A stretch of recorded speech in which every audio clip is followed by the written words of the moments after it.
it's because maybe you are the only one who can help him now. I think if Farrell is still alive, he will probably agree with my decision. I understand. Thank you for your trust. Leave this matter to me. The middle-aged man wearing a crown said sincerely. Then I'll trouble you. To put it bluntly, I owe him too much. This is what I should do. The middle-aged man wearing a crown shook his head and said. After the two exchanged pleasantries, the middle-aged man wearing a crown hung up the phone. After hanging up the phone, the middle-aged man wearing a crown looked at his son who was looking at him curiously and said, I know you have a lot of questions. Don't ask them in a hurry. Wait until I finish handling this matter. I'll tell you the whole story. Yes, father. The young man nodded and responded. The middle-aged man wearing a crown picked up the phone bug again and dialed a number. This time, the phone bug turned into an image with a big beard, a flat hat, and a scar on the left side of his face, and a message came from a rich voice said, Moses Moses. It's me, Edmund, said the middle-aged man wearing a crown. It turns out to be His Majesty Edmund. Is there something wrong? Asked the rich voice. I heard that some celestial dragons were offended in Sabayati 2 days ago. Good. I hope this matter can be resolved. This is not easy to handle. The people who were offended this time were members of the Saint Muscarid family. His Majesty Edmund must also know something about them. Then tell them for me that the offender is my nephew and one of the few direct descendants of my Neferutari family. If they insist on killing them all, then don't blame me for exposing them. The table. If something comes out that they don't want to hear, don't blame me for not predicting what I said. The middle-aged man wearing a crown snorted coldly. I see. Well, I will convey His Majesty Edmund's words. Rich voice Kaido. The middle-aged man wearing a crown hung up the phone. He looked at his son and said, Remember when I told you when you were a child, you had an uncle who died of illness, Cobra? Remember. The young man named Cobra nodded. Actually, he did not die of illness, but joined Marine and gradually climbed to the position of Marine Vice Admiral. His name is Farrell. The middle-aged man wearing a crown said sadly. You mean, Vice Admiral Farrell is my uncle? The young man was surprised. You must know that when he was a child, Farrell was one of the most popular Marine Vice Admirals and a well-known strong man on the sea, not even inferior to the resourceful General Sengoku, who was also a Vice Admiral at the time. He once regarded him as one of his idols, but he never expected that he would be his uncle. But, even if Uncle Farrell joined Marine, why would you hide this matter? The young man looked at his father in confusion. It's a long story. I'll explain it to you slowly when I have time. It has to be done properly. Anyway, remember, our whole family is ashamed of him, alas.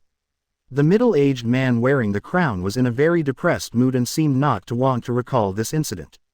So, that boy named Bly is my cousin? The young man asked. Yes, Sengoku is your uncle's best friend. Don't talk nonsense about this matter. The only bloodline left by Farrell can't be destroyed in the hands of those bastards. The one wearing the crown, the middle-aged man snorted coldly. But father, if you threaten them like this, won't you anger them? The young man said worriedly. So what? No matter how much they look down on us or reject us, they can't kill us all. Even when we really encounter a devastating threat, they have to send people to protect us. Although the 20 founding families cannot all be prosperous or suffer losses, no one will sit back and watch other families cut off their inheritance. This is related to the legitimacy of the whole. The middle-aged man wearing a crown sneered. 89A misunderstanding. But as your father said, they just don't want to see us cut off our inheritance, but it doesn't mean that they dare not treat you. The young man said with some worry, but was interrupted by his father. Okay, stop talking. I understand everything you said. The middle-aged man wearing a crown raised his hand to stop his son and told him not to talk anymore. At this moment, the phone next to him suddenly rang. The middle-aged man with a crown on his head answered the phone of the phone bug, and the phone bug once again turned into the image of Scar with a flat hat, and said, they have agreed not to pursue that matter anymore. Well, I understand. The middle-aged man wearing a crown nodded. At the same time, they also asked me to bring a message to you, His Majesty Edmund.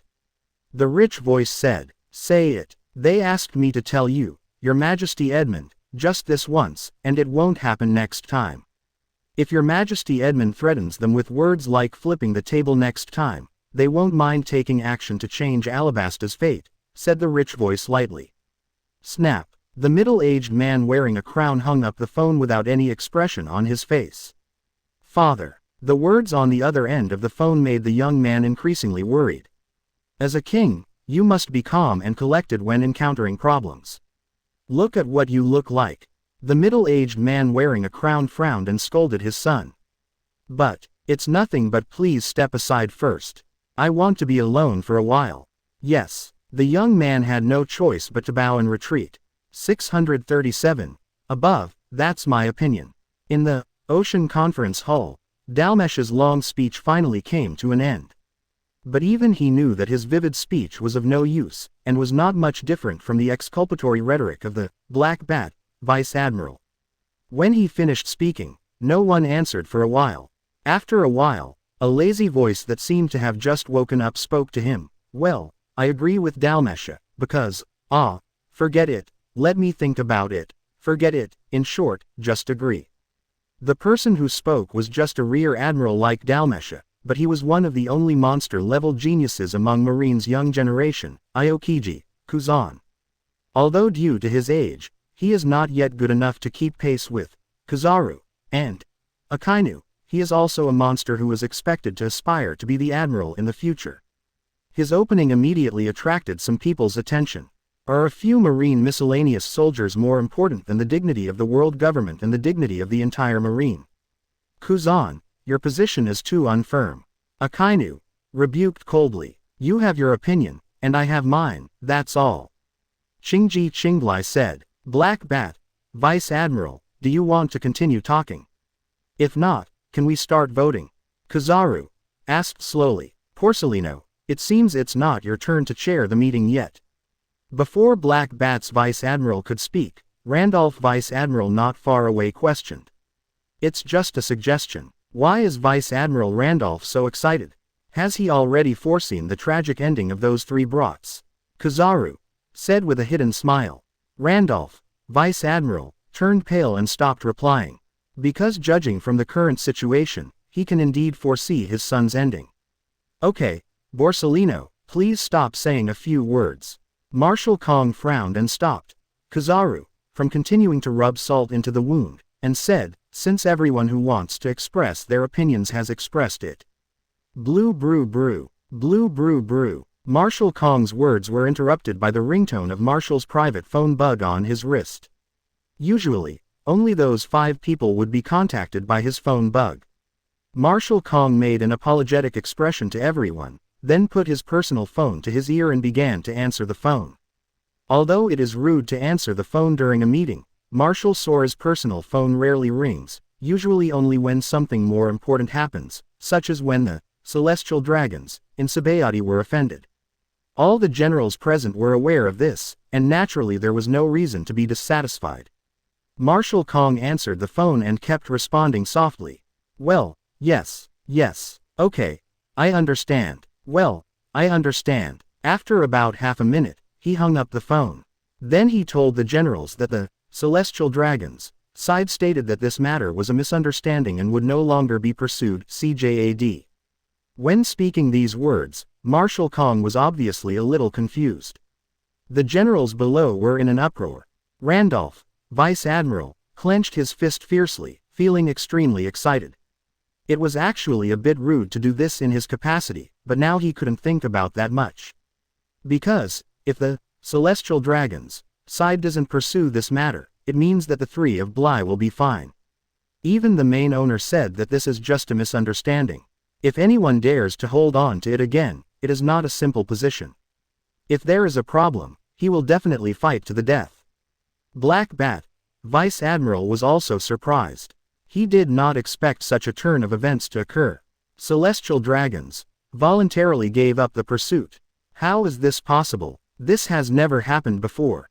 Kizaru, who was originally proud that he had killed Randolph Vice Admiral with just one sentence, his expression stiffened slightly, and then he looked at Marshal Sora and wondered if he had heard wrongly. Akainu's reaction was not that big, because he was not targeting anyone in the first place, but simply felt that it was not worth holding this meeting for the three Bly people. Since the celestial dragons have stated that this matter is a misunderstanding, let's let this matter go.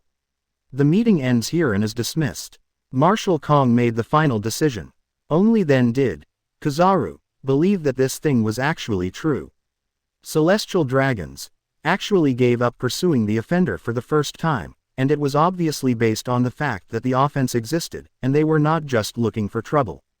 You know, the three Bly people did attack the bodyguards of celestial dragons, and even beat them up. Dizzy. In this case, no matter what the reason is, it should not work. However, no matter what everyone present thinks, the overall situation has been decided. The giant generals outside the conference hall were the first to leave, and the generals inside also began to leave one after another. Kizaru took the lead and did not stop for a moment. Because of this ending, he was very unhappy. He came today with the mentality of watching a joke, and even added insult to injury to add to the fun, but he didn't expect that the direction of development of things was completely different from what he thought. You were really very vindictive. Behind the Black Bat, Vice Admiral Bly had been watching all this silently. When he saw Kizaru leaving the field with an ugly expression, he couldn't help but sigh. Although this meeting was held because of the three of them, or more accurately, it was held because of his existence, he had no right to speak and could only watch from beginning to end. It's like a live version of the One Piece movie. However, the plot of this scene is only related to his subsequent fate. Celestial dragons would actually give up the pursuit. This is completely unreasonable. Even if my cheap dad now respects him as Marine Admiral, those celestial dragons should only regard them as a relatively high-end family. As a slave, it is impossible to let me go just because of this. Bly thought to himself. 90 The whole story. Not to mention the generals were shocked by this ending, even Bly himself had never expected it at all. He was actually ready to be imprisoned in the deep-sea prison. He even thought that if he was really imprisoned and sentenced to life imprisonment, he must take advantage of the first events that would happen in the deep-sea prison in the near future. A chance to successfully escape from prison and wait for an opportunity to escape. But I didn't expect that things didn't develop in that direction, but that it just happened to be okay inexplicably. Could it be that? Bly suddenly thought of Cheap Daddy's unexpected departure midway through, which made it difficult for him not to associate the two things together. But if you want to find out this point, you can only wait until you see Cheap Daddy and ask him in person. After the meeting ended bizarrely, the three Bly men were acquitted on the spot by the marshal. Bly didn't have time to exchange greetings with Teacher Dalmesha and the others. After a few simple thanks, he rushed home. As soon as he entered the house, he was approached by a suddenly approaching figure and slapped on the head. He could have avoided it, but he didn't do that. It's really yours, brat, do you dare to be bolder? Corazon looked really angry. He used to be a member of the Celestial Dragons. Therefore, he knows better than others how troublesome this matter is. With the domineering nature of the Celestial Dragons, it stands to reason that Bly is destined to be a tragedy this time. Although he didn't know how he turned the corner in the end, it already made him very scared. He has really always regarded Bly as his biological brother. Compared to his dehumanized biological brother, Bly is undoubtedly much closer to him. I'm fine, aren't I? Bly knew he was in the wrong and was a little apologetic. He did not refute Corazon's words, but asked, "Where is Wing?" "I'm waiting for you in the study. You go first, and I'll settle the accounts with you when I get out." Corazon pointed to the direction of the study, but there was still a bit of annoyance in his words. Bly then walked quickly towards the study. When I walked to the door of the study, I found that the door of the study was open. Standing outside the door, I could see that my father Sengoku was holding a huge brush and writing with concentration. Bly knew that in addition to his terrifying strength, this cheap dad also had another specialty, which was calligraphy, which was also one of his few hobbies. Among the huge marines, Sengoku's calligraphy is also one of the best. Even the huge word, "Marine," on the wall of naval headquarters was written by Sengoku. As soon as Bly walked into the study, he heard his father say, "Stand aside for a while I finish writing these words." Yes, Bly nodded when he heard the words. He looked at his father's desk and found that his father had written 4 words on the white paper. Hide your capabilities and bide your time. Bly understood that this was written for himself. Sengoku put down the brush, moved his shoulders, then walked to the side and sat down, looked at Bly and asked, "Is everything okay?" "Dad, how did you do it?" Bly couldn't help but ask curiously.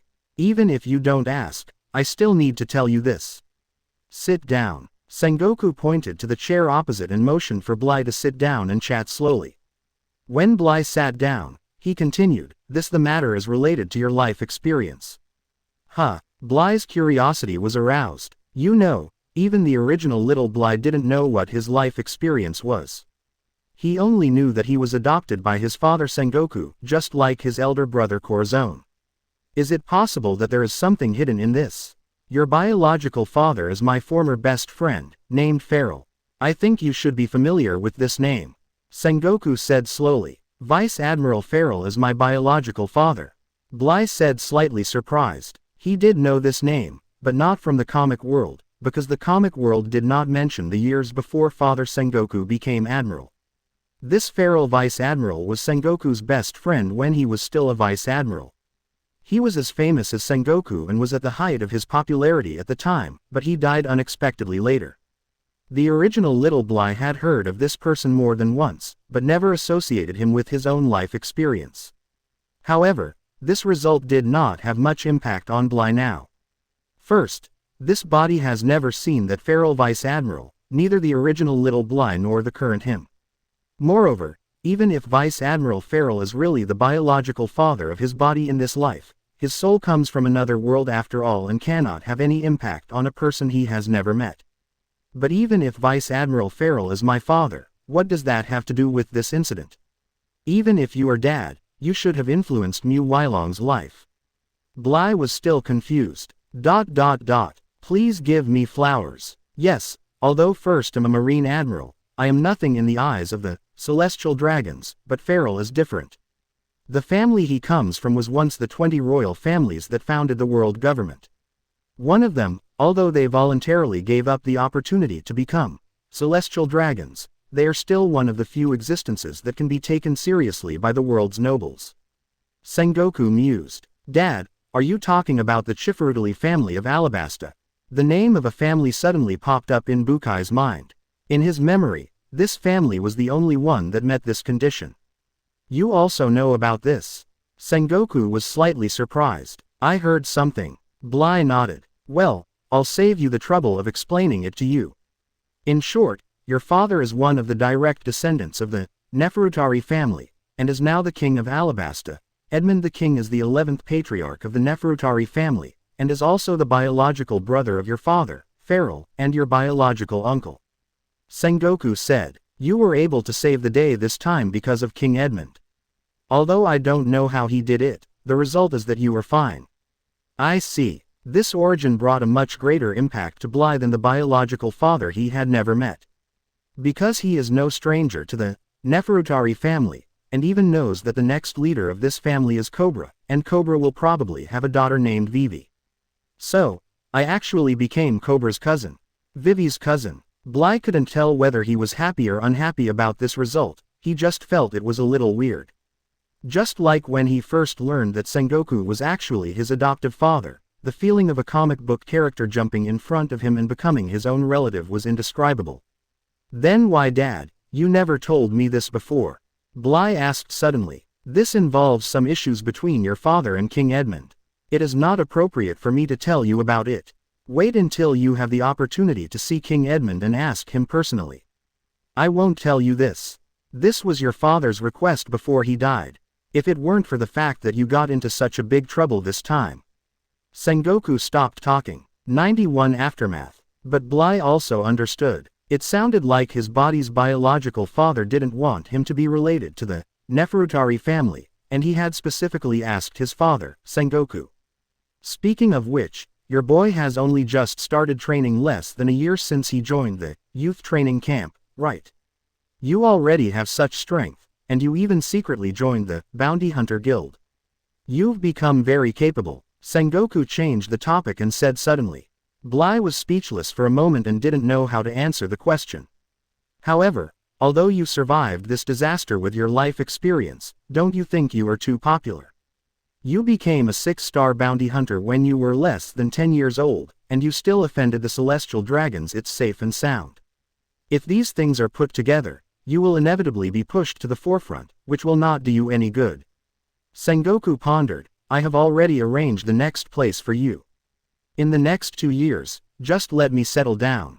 Sanbaxia. Where to go? Where? Bly asked. A place where you can temporarily escape from the storm. Sengoku smiled. Bly became more and more curious. However, Sengoku did not reveal the answer, but said he would find out when he arrived. Asterisk asterisk asterisk asterisk asterisk asterisk asterisk asterisk asterisk asterisk asterisk asterisk asterisk.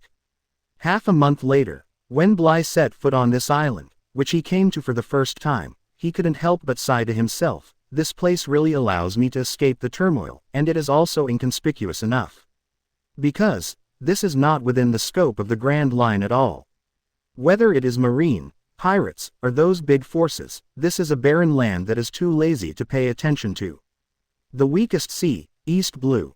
The land that Bly set foot on was a small town that was not very eye-catching even in today's East Blue, called Logue Town. He may cause some turmoil because he escaped from the hands of the celestial dragons, but this is not enough to make people and forces who pay attention to him go to the world to look for him. It won't take long. When this small turmoil passes, he will be gradually forgotten, which is what Sengoku wants to see. In this unknown town in East Blue, Bly can indeed stay away from all the troubles for a while. However, Bly knows that the anonymity here is really only temporary.